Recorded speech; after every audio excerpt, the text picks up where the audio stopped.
আসসালামু আলাইকুম ওয়া রাহমাতুল্লাহি ওয়া বারাকাতুহু।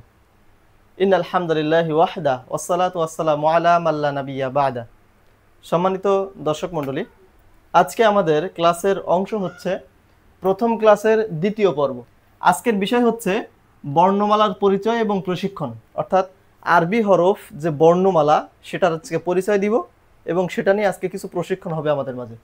তো চলুন শুরু করি আমরা। প্রথমে হচ্ছে বর্ণমালা মূলত 29টি, অর্থাৎ আরবিতে আমরা যেটাকে হরফ বলি, বাংলায় সেটাকে আমরা বর্ণমালা বলি। তার মানে আরবি হরফের সংখ্যা হচ্ছে 29টি, যেটা বাংলা যদি বলতে হয় তা আরবি বর্ণমালা সংখ্যা হচ্ছে 29টি। দ্বিতীয় বিষয় হচ্ছে আরবি বর্ণমালা মূলত ডান দিক থেকে শুরু করতে হয়। যেমন আমরা আলহামদুলিল্লাহি রাব্বিল আলামিন এভাবে লিখি, আলহামদুলিল্লাহি রাব্বিল আলামিন এভাবে লিখি, এটা হচ্ছে আলহামদু। ঠিক তেমনি এখানে আমরা যেটা লিখেছি বিসমিল্লাহির রহমানির রহিম, ডান দিক থেকে, অর্থাৎ আরবি হরফ ডান দিক থেকে, আরবি বর্ণমালা বা আরবি লেখা সব কিছুই ডান দিক থেকে শুরু হয়। এরপর বিষয় হচ্ছে বর্ণমালার উপরে ও নিচে ফোঁটা যে থাকে সেগুলোকে মূলত নোক্তা বলা হয়। নোক্তার একটা পরিচয় আমরা জানলাম, সেটা হলো আরবির যে হরফ আছে, যেমন ধরেন এখানে আমরা বা লিখলাম, এই যে বা নিচে একটা গোল নোক্তা দিলাম, এখানে আমরা তা লিখলাম, তার উপরে এই যে দুইটা নোক্তা দিলাম, এই যে জিম লিখলাম, জিমের পেটে একটা নোক্তা দিলাম। এই যে গোল চিহ্ন, এই যে ছোট ছোট চিহ্ন, এই চিহ্নগুলোকে মূলত নোক্তা বলা হয়। অর্থাৎ আরবি বর্ণমালার উপরে, এই যে উপরে অথবা নিচে যেখানে এই যে ফোঁটাগুলো দেখা যায়, এই ফোঁটাগুলোকে মূলত আরবিতে নোক্তা বলা হয়। এরপরে বিষয় হচ্ছে আরবি বর্ণমালা শব্দের অর্থ অক্ষরগুলির ধারাবাহিক সমষ্টি। অর্থাৎ আরবি বর্ণমালা পড়তে গেলে একটা শব্দের যে মূল অর্থ, আমি যদি আমরা আলিফ বা তা সা জিম হা এই যে বিষয়গুলা সিরিয়াল, এই সিরিয়াল যদি আমরা ঠিক রাখতে চাই, তাহলে এই বর্ণমালার যে শব্দ, এই বর্ণমালা যেমন আলহামদু, এই আলহামদুর মধ্যে যে বর্ণমালাগুলো আছে, যে হরফগুলো আছে, এই হরফগুলো একটা ধারাবাহিক সমষ্টি। অর্থাৎ দাল না হলে আলহামদু হবে না, আলিফ না হলে আলহামদু পূর্ণতা পাবে না। যেমন লাম যদি মিসিং দেই আমি, তাহলে আলহামদু পূর্ণতা বা পূর্ণভাবে উচ্চারণ করা সম্ভব হবে না। ঠিক সেভাবেই আমরা যদি বর্ণমালাগুলোকে ঠিক রাখতে চাই বা ধারাবাহিক সমষ্টি ঠিক রাখতে চাই, তাহলে অবশ্যই আমাদেরকে আলিফ থেকে ইয়া পর্যন্ত সুন্দরভাবে পড়তে হবে এবং বুঝতে হবে, পাশাপাশি মুখস্থ রাখতে হবে।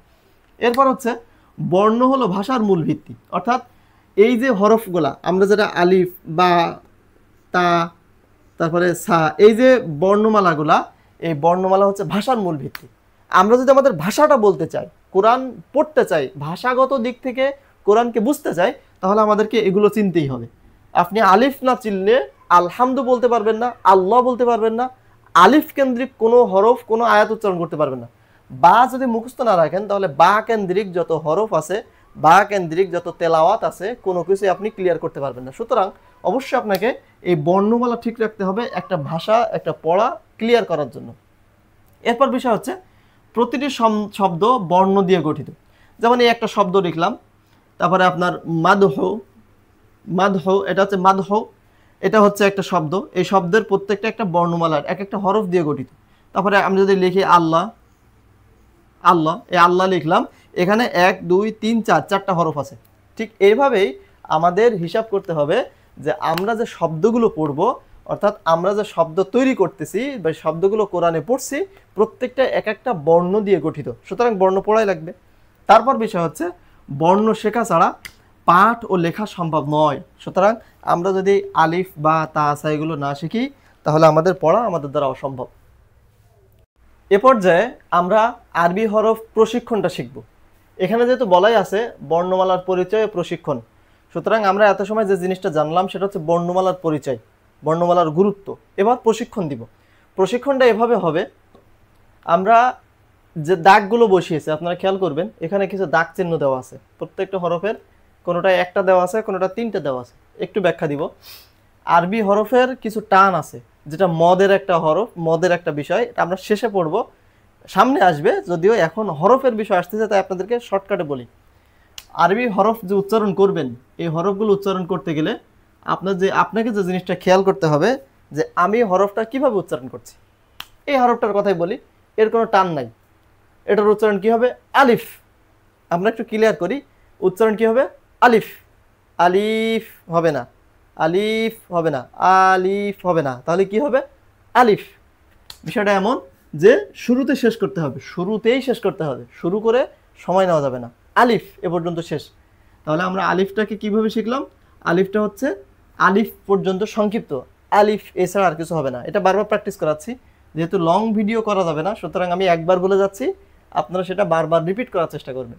দ্বিতীয় হচ্ছে বা। বাটা কি হবে? বা আপনাদের আরেকটা জিনিস শিখিয়ে দিই, সেটা হলো আপনারা যদি টান দিতে চান, এখানে যেমন 3টা টান দেওয়া আছে, 3 আলিফ, এখানে একটা, এখানে আবার 3টা করে, সেক্ষেত্রে হাতের নিঃশ্বাসের সাথে মিল করবেন, মুখের নিঃশ্বাসের সাথে হাতের মিল করবেন। যেমন আলিফ কোনো টান নাই, কিন্তু বা, বা এভাবে, বা একটা আঙুল বের হতে যত সময় লাগে এক আলিফ টানতে তত সময় নেবেন, বা। তাহলে একটা আমরা কি শিখলাম? আলিফ কোনো টান নাই, তারপরে বা, বা। একইভাবে তা, একইভাবে থা। এই যে বা, তা, থা বলছে, এগুলো মাখরাজের কাজ, এগুলো পরের ক্লাসে ইনশাল্লাহ হবে। কিন্তু আমরা শুধু জাস্ট আজকের কাজ হচ্ছে টানগুলো বোঝা। যেমন আলিফ কোনো টান নাই, বা এক আলিফ, তা এক আলিফ, সা এক আলিফ। যদি জিমে আসি তাহলে কি হবে? জিম, আবারও জিম, আবারও জিম, এভাবে। যদি আপনি হরফগুলো এইভাবে উচ্চারণ করতে পারেন, এই টানটা দিয়ে খেয়াল করতে পারেন, তাহলে আপনি শিখতে পারবেন। তারপর আমরা আসি, এটা হলো হা, হা এভাবেই। তারপরে খতে যদি আমরা আসি, খতেও একইভাবেই খ। আমি এই আঙুলটা দেখাচ্ছি এই কারণেই, জানে আপনারা এই সময়টা বুঝেন, জাস্ট সময়। এই সময়টা আঙুলটা বের করতে যত সময়, একটা মুষ্টি থেকে আঙুল বের করতে ঠিক যত সময় লাগে, আপনার আর এই হরফের টানগুলো ঠিক তত সময় নিতে হবে। তাহলে এখানে কি শিখলাম আমরা? খ, কি হবে? খ। দ্বিতীয় এরপর হরফ হচ্ছে দাল। দালটা কেমন হবে? দাল, দাল, দাল, এভাবে। তারপর হচ্ছে জাল, সেটার কি হবে? জাল, জাল, কি হবে? জাল। এভাবে আমাদেরকে মস্ক করতে হবে, প্র্যাকটিস করতে হবে। তারপর হচ্ছে র। র এবং ঝা একই অবস্থায়, র, ঝা, র, ঝা, এভাবেই। তো আমরা যদি আরবি হরফগুলা এভাবে প্র্যাকটিস করতে পারি, টানটা সাথে রেখে, অর্থাৎ আমরা যে টান দিচ্ছি, এই যে এক আলিফ টান দিলাম, এখানে 3 আলিফ টান দিলাম, এগুলো যদি খেয়াল করতে পারি, তাহলে অবশ্যই আমরা আরবি হরফগুলো ক্রিয়েট করতে পারবো। সুতরাং আজকে আমাদের পড়া থাকবে, আমি একটু ক্লিয়ার করি আবার। আজকে আমাদের যে এই ক্লাসে, অর্থাৎ প্রথম ক্লাসের দ্বিতীয় পর্বে আমরা যে জিনিসগুলো শিখলাম, সেটা হচ্ছে বর্ণমালার পরিচয়। বর্ণমালার পরিচয় দিলাম এবং প্রশিক্ষণ দিলাম। কি কি প্রশিক্ষণ দিলাম? আমরা আলিফ থেকে শুরু করে র পর্যন্ত প্রশিক্ষণ নিলাম। তাহলে আপনাদের যে কাজটা করতে হবে সেটা হলো, এই আর বর্ণমালার পরিচয় সম্পর্কে আপনাদের কিছু লিখতে হবে। কমেন্টে লিখবেন, অথবা ইনবক্সে দিবেন, অথবা আমাদের মেসেঞ্জার গ্রুপে দিবেন। সেটা হচ্ছে বর্ণমালার পরিচয় সম্পর্কে আপনারা কিছু লিখবেন, কিছু পয়েন্ট লিখবেন। আপনাদের ব্রেনে আরও আসতে পারে, এটা তো আমার ব্রেনে আসলো, আপনাদের ব্রেনে আরও আসতে পারে যদি এনে গবেষণা করতে পারেন, করবেন ইনশাল্লাহ। আর দ্বিতীয় কাজ হচ্ছে প্রশিক্ষণ কি, আলিফ থেকে র পর্যন্ত কোন হরফে কতটুকু টান দিয়েছি এটা আপনারা বলবেন। 2টা প্রশিক্ষণ, 2টা পড়া। একটা হচ্ছে বর্ণমালার পরিচয় সম্পর্কে আপনাদেরকে ক্লিয়ার করতে হবে। 2 নম্বর বিষয় হচ্ছে আলিফ থেকে র পর্যন্ত আপনারা অবশ্যই কোথায় কতটুকু টান দিয়েছি এই বিষয়টা আপনারা ক্লিয়ার করবেন। আশা করি আজকের ক্লাসটুকু এই পর্যন্তই বুঝতে পেরেছেন। আমরা প্রথম ক্লাসের দ্বিতীয় পর্ব আজকে শেষ করেছি। আগামী দিন অন্য কোনো ক্লাসে আপনাদের সাথে আবারও দেখা হবে অন্য কোনো বিষয় নিয়ে। ততক্ষণ পর্যন্ত আল্লাহ তাআলা আমাদেরকেও আপনাদেরকে সুস্থ রাখুন, ভালো রাখুন, এই আশায় আজকের ক্লাস এখানে শেষ করছি। আসসালামু আলাইকুম ওয়া রাহমাতুল্লাহি ওয়া বারাকাতুহু।